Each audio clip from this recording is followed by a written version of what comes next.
Bonjour, alors aujourd'hui on va fabriquer quelques cartouches en 45 ACP. Alors qu'est-ce que j'ai, de quoi j'ai besoin pour faire ces cartouches? Eh ben j'ai besoin d'une presse, voilà, c'est une monostation. J'ai une doseuse à poudre qui va me permettre de doser la poudre que j'utilise. Une balance pour vérifier mon dosage de poudre. Un outil qui va me permettre d'évaser les douilles. Un outil qui va me permettre de nettoyer les puits à amorce. Ça ressemble un petit peu à un tournevis plat. Je ne sais pas si on voit très bien. Voilà. Évidemment, des amorces, large pistol, hein, ce sont des Winchester. Ici, vous verrez, j'ai ce qu'il y a dans, ce qu'il y a dans les boîtes de 45, parce que je passe de l'un à l'autre pour assurer que je ne fais pas de bêtises. Voilà. Ici, j'ai un amorceur, voilà, avec les amorces qu'on vient de voir à l'instant ici. Et le plus important, c'est j'ai ici une feuille avec les codes CIP de la cartouche et qui m'explique la longueur maximale de la cartouche, combien doit faire l'étui maximal, etc., etc. Et avec ici une table qui dit que pour des balles de 230 grains, voilà, ça m'explique que je dois utiliser par exemple de la poudre vectante de la BA9 entre 0,37 et 0,42. Il se trouve que moi, je sais qu'avec ce pistolet, mon 1911, j'arrive à faire, alors pas à tous les coups, mais sur 5 coups, j'ai bien 2,10 à 25 mètres avec 0,40 de cette poudre BA9, ses ogives de 230 grains et ses amorces. Donc là, je vais commencer par prendre 5 étuis pour vous montrer depuis le début. Voilà. Comment ça se passe? Alors, il y en a certains qui ne sont pas forcément très ronds, mais on va voir.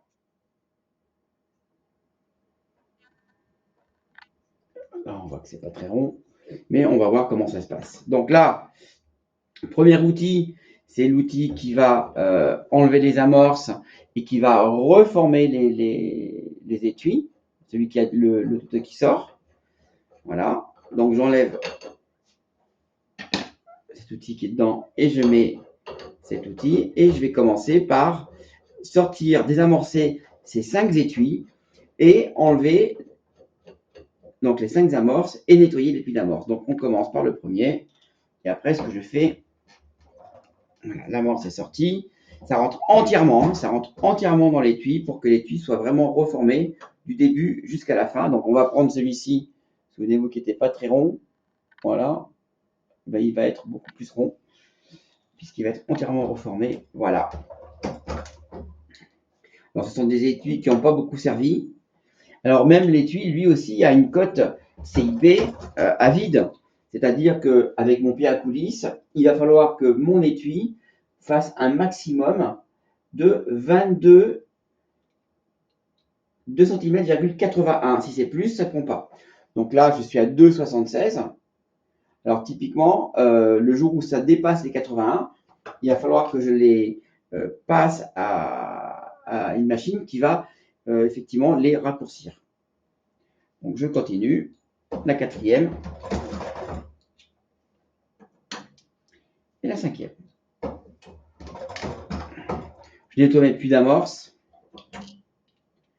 J'enlève la suie qu'il peut y avoir à l'intérieur ou du dépôt d'explosion des amorces. Ça se fait très rapidement, hein. Voilà. On est sûr d'avoir une explosion qui se propage du puits à amorce vers l'intérieur de l'étui le mieux possible. Ça, c'est fait. Maintenant, je vais tout simplement réamorcer avec les petites machines chacune de ces douilles. Donc la première, voilà. Et j'en profite pour préparer l'entrée de la balle. Donc là, ça me l'évase un tout petit peu. Il y a peut-être un petit peu de détritus de laiton, de reste de laiton coupé qui se mettent à l'intérieur. Alors normalement, je le souffle au compresseur, mais pour 5 cartouches, je ne vais pas le faire. Et voilà la quatrième.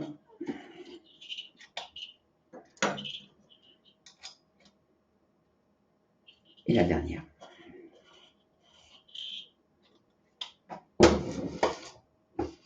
Je vais reposer mon outil. Bon, maintenant va venir le moment où je vais mettre les balles et mettre la poudre dans ces étuis. Donc j'enlève mon outil qui était le désamorceur et qui recalibrait l'étui. Voilà. Je pense que vous voyez toutes les différentes fonctions.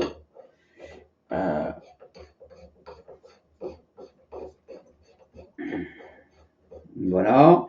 Et maintenant, je vais prendre les 5 cartouches. Alors, je change de place parce que le but, c'est, et tout le monde le sait, c'est de jamais faire de double dose de poudre. Donc, ce que moi je fais, c'est que je prends ici, je vais sur la doseuse et après, je vais directement à ma presse monostation, quoi qu'il arrive. C'est prioritaire. Donc, j'arrive ici, je vais, pour la forme, peser mon étui, vérifier ma poudre à 0,40. Je suis à 0,03. Donc, je vais mettre tout ça à 0.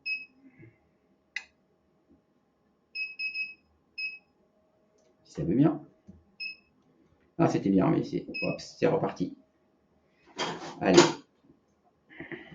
Je ne sais pas si on voit bien la balance. Donc là, elle est en train de juste s'initialiser. Je suis à 0. Hein, l'étui est arrêté à 0. Voilà, ça affiche 0. Je prends ma poudre, un coup de doseuse, et je vérifie que j'ai bien 0,39, 0,40. Là, j'ai 0,39. J'ouvre un tout petit peu.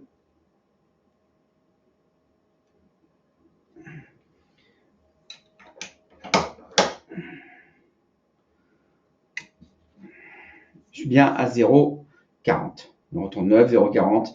Ça aussi, de l'un à l'autre. Recommençons.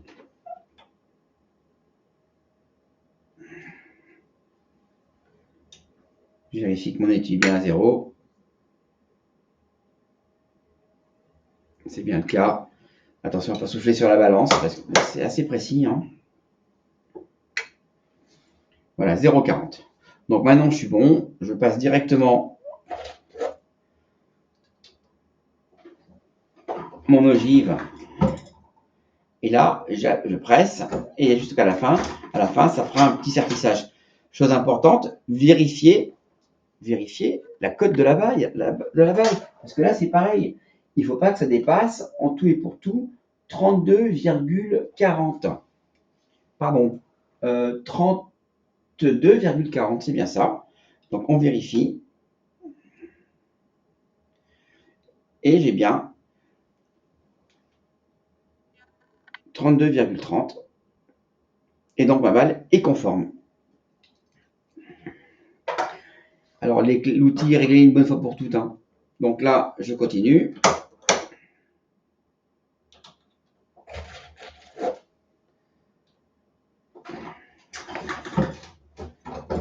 Et voilà, j'aurais bientôt terminé et j'aurais fait mes 5 cartouches poudre. Ce qui peut aussi arriver, c'est de ne pas mettre la poudre. Donc, ça, c'est pas rigolo puisque la balle, elle va directement juste au début du canon. Donc, toujours important, bien vérifier d'avoir toujours la poudre une fois. Voilà, en visuel, c'est bien. Alors, si on met 2 doses de poudre, ça monte très très haut, ça se voit tout de suite. Hein. Mais il ne faut pas que ça.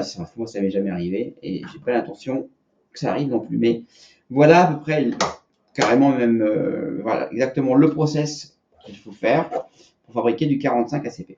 Voilà, je viens de faire 5 balles.